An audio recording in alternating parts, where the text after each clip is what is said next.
a lot this week working on the Corolla. That's because I've been wrapped up with a customer car. It is this 2001 Roush Edition Mustang. Originally a 4.6 2-valve car. It got a Pro Charger and was all dressed up, full-blown show car. Then they decided it needed more power, so it got this 5.4 4-valve with twin turbos, and that was going to be awesome, except that it went through a couple of different shops and nobody ever got it up and running right. For 19 years, in fact, nobody was able to get it going. So it came to us. We didn't build it, but we're the ones that are going to get it all sorted. And we have made it run. It is now on a Holley EFI Terminator X system. It has a C4 transmission with a full manual valve body in it. And I've just kind of been tidying things. I'm not done, of course. There's some wires that need to be finished up routing. I've got a few sensors that were not set up for the gauges. Those are going to come out, a couple of small things like that. And then I'm going to put the front clip back on it hopefully soon so that it is finished. But I'm so excited for the customer that we're going to get this thing back on the street after 19 years of not being driven. This will be a really cool project and I'm excited for it. Initial test drive.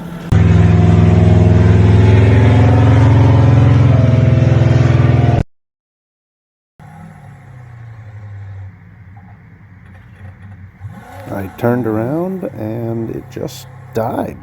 Shut off right in the middle of the street.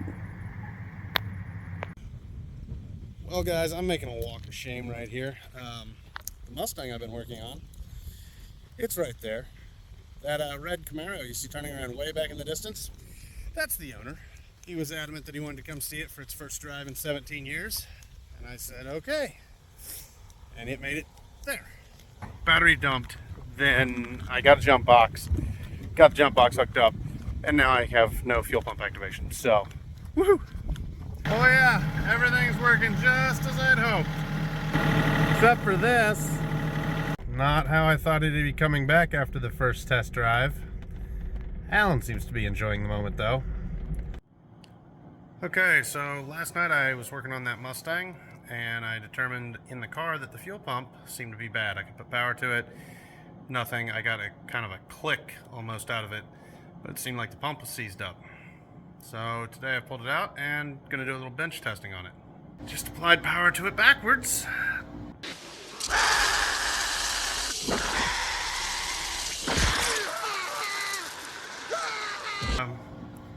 Cleared itself.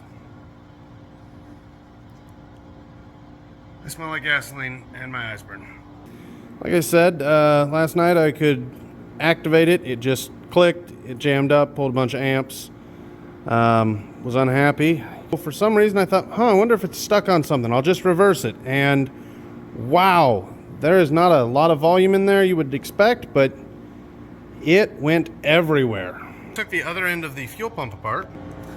There's a pre-filter screen. But if you look, it's kind of kicked up on this side, like there's been a spot where things could bypass. If you pop the screen itself out now, you can see that there was definitely a bunch of trash down in this tank. Obviously this thing has sat for many years, and so I'm not surprised to see some garbage in there. But some of that obviously made its way past this, so we're going to put it back in nice and secure. We've got the pump cleared, and we're going to see if this thing will work again. Alright guys, fuel pump has been reinstalled. We fixed it!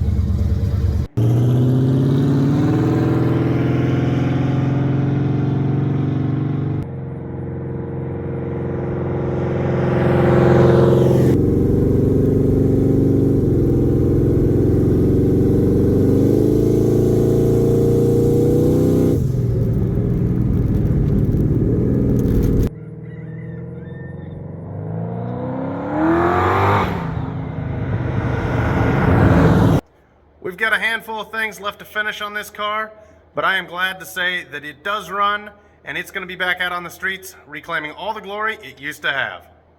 All right, guys, it's a Golden Door Garage here, hanging out.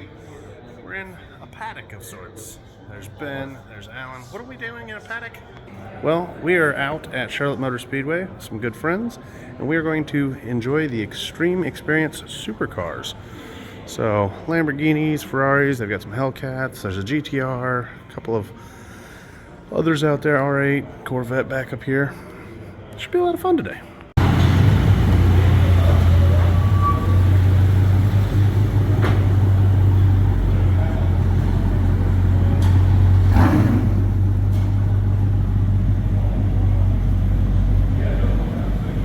Here we go. There's Jeremy, the man that made it happen for us.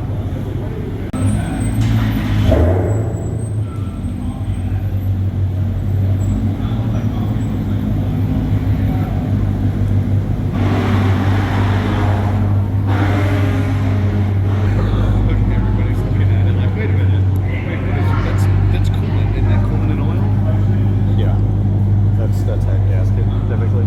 Oh. That's kind of what it looks like. Hey, I want to ride in the white Ferrari, please. So we're here as some ride-along guests today while they're out doing warm-ups and getting things going at this supercar experience. But it's pretty fun because we're the only ride-along guests. Alright guys, so the lineup out here at Extreme Experience is pretty impressive. They've got a bunch of Hellcat Chargers, 488 Ferrari, that's what Alan's gonna go for a ride in. Ben wants to go for a ride in this beautiful GTR. Cayman GT4, 911 GT3 RS. There's another 488. A couple of Huracans down here. I think that's what I'm gonna hop in first out. Then we've got a C8 Corvette down here, Audi R8, another Huracan, another Ferrari, and one more Raging Bull in the back here. So pretty cool lineup. This ought to be a lot of fun. Alright guys, I'm out here with Brian. He's taking us around running this Lamborghini Huracan, enjoying ourselves out at Charlotte Motor Speedway, chasing this R8. Definitely a really fun little circuit. Very technical, pretty tight, but certainly showcases what these cars can do.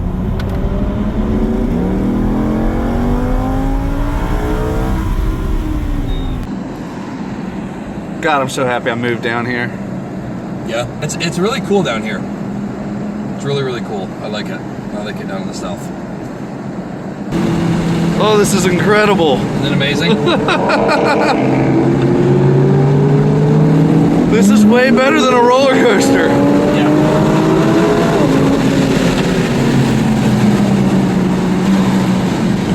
Which one's your favorite? It's tough. They're all so good. There's a special place in my heart for that Ferrari right there. Okay. That thing is just so good. The 6-year-old in me loses my mind every time I get the Lambo. Like, the Lambo is just, it's got that now.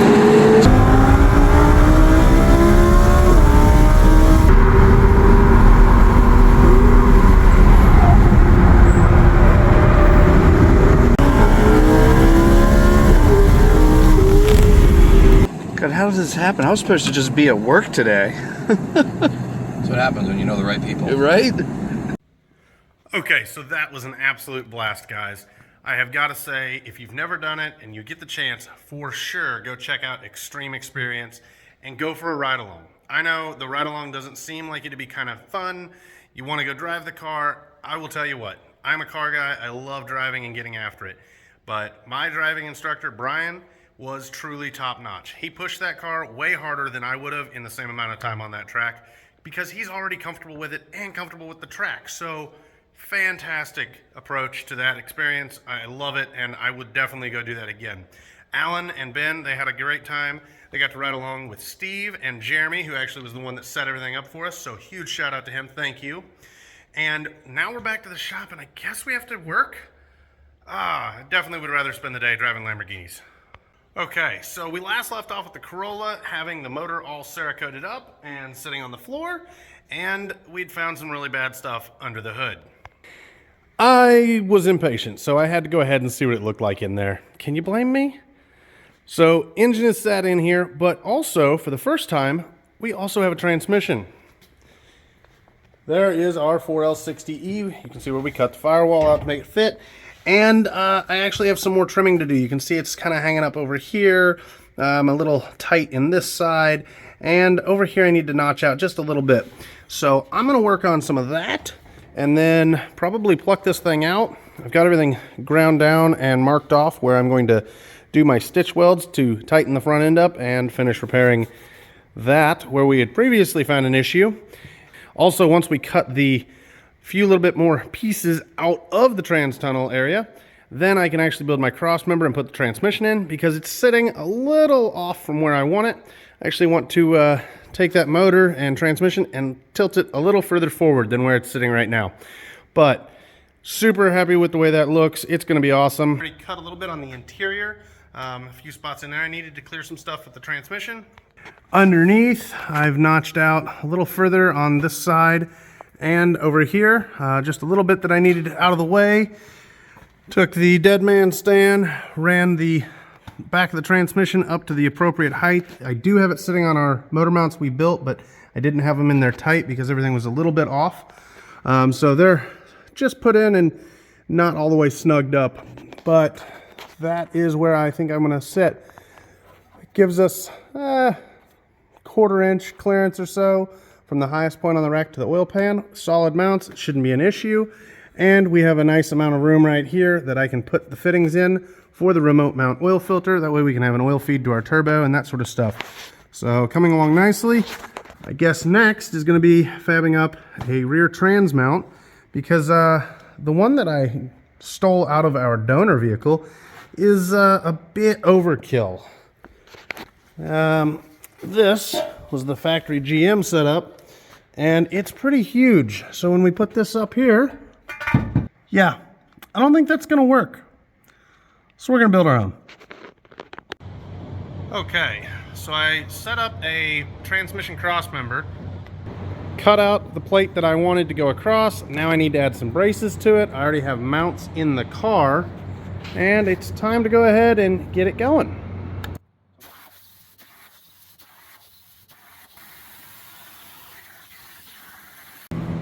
All right, still have some welding to do, a few more braces, probably from the frame rail down into the actual top mount, but I think that this is going to be a good looking cross member when it's done. Okay guys, so one of my favorite things about the way we've set up our business, the Golden Door Garage, is we don't have to necessarily rely on other companies for components a lot of the time. Take example, this Corolla. Nobody makes parts to put an LS in there. So we've been making everything ourselves. And because we have a plasma cutter and CAD software and a fabrication section and powder coating, that is our finished product. A perfect one-off transmission crossmember for a 4L60E mated behind a 5.3 LS in an 83 Corolla. Okay, so transmission crossmember in solid, beautiful. Very happy with how that turned out. Nice and sturdy, mounted solid to the subframe here. It's going to brace everything up since we did cut part of the trans tunnel out, obviously. We're going to put that back, but now we've got a good rigid mounting point here for the back side of the transmission, and that spaces everything out where it stays right where we want it. Sitting on those solid motor mounts, it's not touching the steering rack or anything in the subframe on the front, and we still have the appropriate angle. If we zoom in up here,